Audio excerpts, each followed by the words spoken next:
नमस्कार दर्शकों, स्वागत है आप सबका मेरे YouTube चैनल पर। और आज हम सीटेट 2012 का पेपर फर्स्ट का पार्ट 1 बाल विकास व शिक्षा शास्त्र के यहाँ पर 30 क्वेश्चन सॉल्व करने वाले हैं। तो चलिए स्टार्ट करते हैं।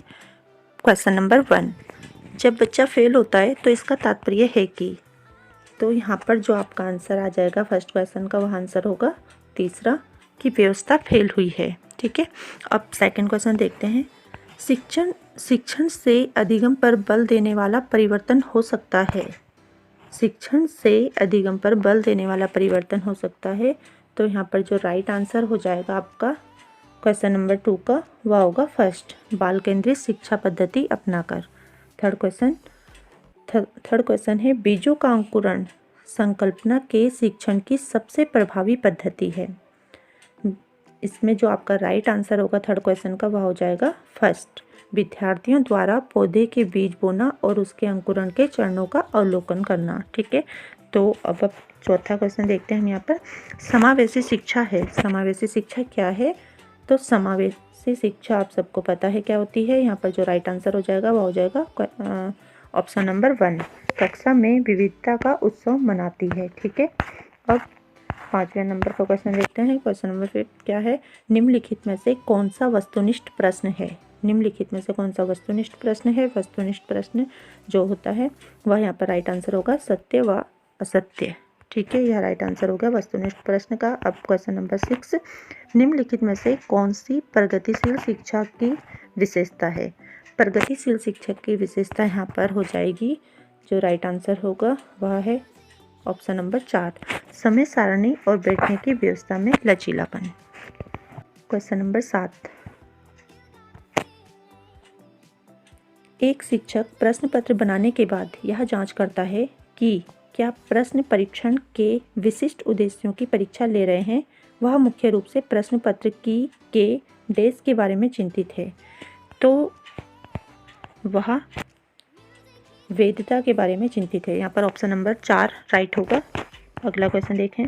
विवेचनात्मक शिक्षा शास्त्र का यह दृढ़ विश्वास है कि, 8 नंबर क्वेश्चन का जो राइट आंसर हो जाएगा वह हो जाएगा थर्ड ऑप्शन, जो कि है शिक्षार्थियों के अनुभव और प्रत्यक्षण महत्वपूर्ण होते हैं। ठीक है, अगला क्वेश्चन देखते हैं। विद्यालय आधारित आकलन मुख्य रूप से किस सिद्धांत पर आधारित है? विद्यालय आधारित आकलन जो है वह आधारित है कि बाह्य परीक्षकों की अपेक्षा शिक्षक अपने शिक्षार्थियों की क्षमताओं को बेहतर जानते हैं। तो ये राइट आंसर हो जाएगा। अब अगला क्वेश्चन देखें। क्वेश्चन नंबर 10, शिक्षार्थी व्यक्तिगत विभिन्नता प्रदर्शित करते हैं, अतः शिक्षक को सीखने के विविध अनुभवों को उपलब्ध कराना चाहिए। तो क्वेश्चन नंबर 10 का राइट आंसर फर्स्ट हो जाएगा। ठीक है, सीखने के विविध अनुभवों को उपलब्ध कराना चाहिए एक शिक्षक को। अब क्वेश्चन नंबर 11, निम्नलिखित में से कौन सा विकास का सिद्धांत है? निम्नलिखित में से कौन सा विकास का सिद्धांत है? तो यहाँ पर जो राइट आंसर हो जाएगा कि सभी की विकास दर समान नहीं होती।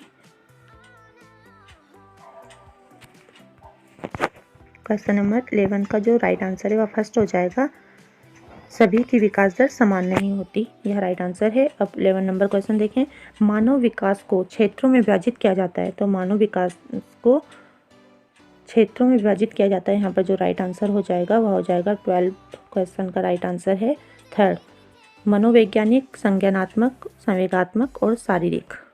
ठीक है, इनमें मानव विकास के क्षेत्रों को विभाजित किया गया है मनोवैज्ञानिक, संज्ञानात्मक, संवेगात्मक और शारीरिक में। अब अगला क्वेश्चन 13, एक शिक्षिका पाठ्य वस्तु और फल सब्जियों के कुछ चित्रों का प्रयोग करती है और अपने विद्यार्थियों से चर्चा करती है। विद्यार्थी इस जानकारी को अपने पूर्व ज्ञान से जोड़ते हैं और पोषण की संकल्पना को सीखते हैं। यह उपागम डैश पर आधारित है। तो यह उपागम किस पर आधारित है? यह उपागम जो है वह ऑप्शन नंबर 4 यहाँ पर राइट हो जाएगा, ज्ञान के निर्माण पर आधारित है। अगला क्वेश्चन, जब बच्चे की दादी उसे उसकी माँ की गोद से लेती है तो बच्चा रोने लगता है। बच्चा डैश के कारण रोता है। यहाँ पर जो राइट आंसर हो जाएगा आपका 4 नंबर हो जाएगा, वियोग दुश्चिंता के कारण बच्चा रोता है। शिक्षा के संदर्भ में सामाजिकरण से तात्पर्य है। शिक्षा के संबंध में सामाजिकरण से तात्पर्य है। यहाँ पर जो राइट आंसर होगा 15 का वह है थर्ड ऑप्शन, सामाजिक वातावरण में अनुकूलन और समायोजन। ठीक है, अगला क्वेश्चन देखते हैं। क्वेश्चन नंबर 16, राज्य स्तर की एक एकल गायन प्रतियोगिता के लिए विद्यार्थियों को तैयार करते समय एक विद्यालय लड़कियों को वरीयता देता है।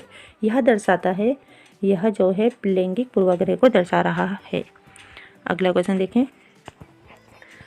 17, वाइगोत्स्की बच्चों के सीखने में निम्नलिखित में से किस कारक की महत्वपूर्ण भूमिका पर बल देता है। वाइगोत्स्की जो है वह सीखने में सामाजिक कारक को महत्वपूर्ण मानते हैं। अगला क्वेश्चन, एक शिक्षिका अपने शिक्षार्थियों की विभिन्न अधिगम शैलियों को संतुष्ट करने के लिए वैविध्यपूर्ण कार्यों का उपयोग करती है, वह डैश से प्रभावित है। तो वह जो है गार्डनर के बहुबुद्धि सिद्धांत से प्रभावित है। अगला क्वेश्चन, एक शिक्षिका अपने आप से कभी भी प्रश्नों के उत्तर नहीं देती, वह अपने विद्यार्थियों को उत्तर देने के लिए समूह चर्चाएं और संयोगात्मक अधिगम अपनाने के लिए प्रोत्साहित करती है। यह उपागम डैश के सिद्धांत पर आधारित है। तो यह उपागम जो है वह सक्रिय भागीदारिता के सिद्धांत पर आधारित है।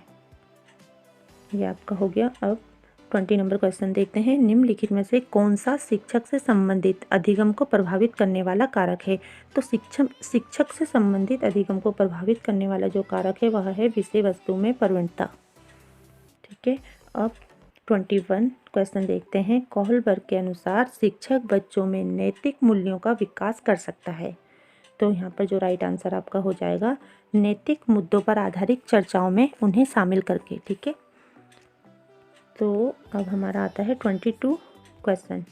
यहाँ पर है, छोटे शिक्षार्थियों को कक्ष में समवयस्कों के साथ अंतःक्रिया करने के लिए प्रोत्साहित करना चाहिए, जिससे कि वे पढ़ने के दौरान सामाजिक कौशल को सीख सकें। ठीक है, यह आपका राइट आंसर हो जाएगा, 3rd नंबर यहाँ पर। अब अगला क्वेश्चन 23 का देखते हैं क्या बोलता है। जब एक निर्योग्य बच्चा पहली बार विद्यालय आता है तो शिक्षक को क्या करना चाहिए। तो शिक्षक को यहाँ पर क्या करना चाहिए, सहकारी योजना विकसित करने के लिए बच्चे के माता पिता के साथ चर्चा करनी चाहिए। ये राइट आंसर हो जाएगा 23 का। अब 24 देखते हैं। पियाजे के संज्ञानात्मक विकास के चरणों के अनुसार इंद्रिय गामक यानी संवेदी प्रेरक जो अवस्था है किसके साथ संबंधित है। तो यहाँ पर जो इंद्रिय गामक अवस्था है पियाजे के, आप सबको पता है संज्ञानात्मक विकास की 4 अवस्थाएं बताई है पियाजे ने। तो जो इंद्रिय कामक अवस्था है जिसमें बच्चा इंद्रियों के माध्यम से सीखता है वह है पहला ऑप्शन, अनुकरण, स्मृति और मानसिक निरूपण। तो अब अगला क्वेश्चन देखते हैं 25, मानव व्यक्तित्व परिणाम है। मानव व्यक्तित्व किसका परिणाम है। तो यहाँ पर जो राइट आंसर हो जाएगा, आनुवांशिकता और वातावरण की अंतःक्रिया का परिणाम होता है मानव व्यक्तित्व।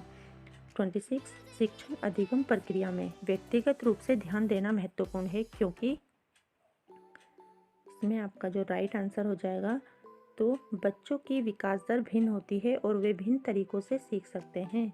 26 का राइट आंसर आपका हो जाएगा ऑप्शन नंबर 4। अब आप 27 देखिए। निम्नलिखित में से कौन सी समस्या समाधान वैज्ञानिक पद्धति का पहला चरण है। समस्या समाधान की वैज्ञानिक पद्धति का पहला चरण है। यहाँ पर जो राइट आंसर हो जाएगा आपका ऑप्शन नंबर 2, समस्या के प्रति जागरूकता। समस्या के प्रति जागरूकता ही समस्या समाधान की वैज्ञानिक पद्धति का प्रथम चरण, पहला चरण माना जाता है। अब 28 नंबर क्वेश्चन देखें।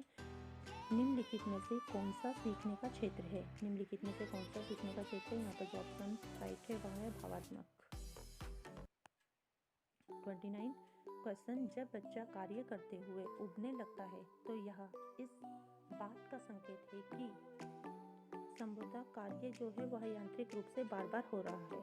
यहाँ पर बच्चा अगर किसी कार्य को बार बार कर रहा है, यांत्रिक रूप से बार बार दोहरा रहा है, बार बार कर रहा है, तो वहाँ पर उब जाएगा, उबने लगेगा। तो इसका जो राइट आंसर है वो ऑप्शन नंबर 1 हो जाएगा 29 का। 30 क्वेश्चन देखते हैं। प्राय शिक्षार्थियों की त्रुटियां डैश की ओर संकेत करती हैं। शिक्षार्थियों की जो त्रुटियां हैं, जो गलतियां विद्यार्थी करते हैं, वह किसकी ओर संकेत करती है। यहाँ पर क्वेश्चन पूछा गया है, तो यहाँ पर जो राइट आंसर हो जाएगा वह होगा यांत्रिक अभ्यास की आवश्यकता। ठीक है।